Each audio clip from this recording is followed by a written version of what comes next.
नमस्कार. आज आपण एका अतिशय रंजक विषयाची उकल करणार आहोत, गंगावतरण. नक्की काय आहे हे गूढ? गंगेचं पृथ्वीवर येणं ही फक्त एक पौराणिक कथा आहे की मानवी इतिहासातील सर्वात जुना जलव्यवस्थापन प्रकल्प? महाबलीपुरम येथील हे भव्य पाषाण शिल्प पहा. हे या कथेचं प्रचंड सांस्कृतिक आणि ऐतिहासिक महत्त्व अगदी ठळकपणे सांगतं. वाल्मिकी रामायणात उल्लेख आहे की सगर राजाच्या 60,000 पुत्रांनी चोरीला गेलेला यज्ञाचा घोडा शोधायला संपूर्ण पृथ्वी पोखरली.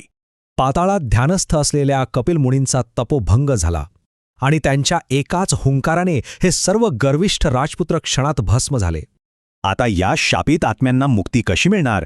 तर स्वर्गातील गंगेच्या पवित्र पाण्याचा स्पर्श हाच एकमेव मार्ग होता. हे साध्य करण्यासाठी अनेक पिढ्या खर्ची पडल्या.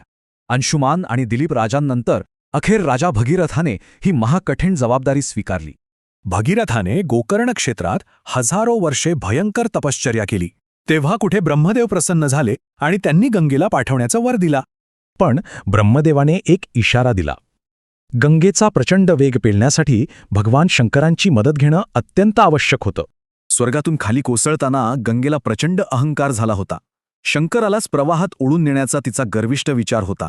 हा अहंकार ओळखून भगवान शंकरांनी तातडीने तिच्या विनाशकारी प्रवाहावर नियंत्रण मिळवलं आणि तिला घनदाट जटांमध्ये बंदिस्त केलं.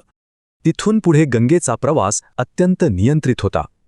अगदी अचूक टप्प्याटप्प्याने तिने पृथ्वीवर मार्गक्रमण केलं. अखेर गंगेचं पवित्र जल त्या राखेपर्यंत पोहोचलं.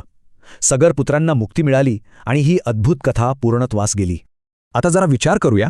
या महाकाव्याकडे केवळ कथा म्हणून न पाहता आधुनिक विज्ञानाच्या दृष्टिकोनातून पाहिलं तर शंकराच्या जटा म्हणजे प्रत्यक्षात हिमालयातील घनदाट जंगले असू शकतात, जी प्रलयंकारी पुराचा वेग नैसर्गिकरित्या शोषून घेतात.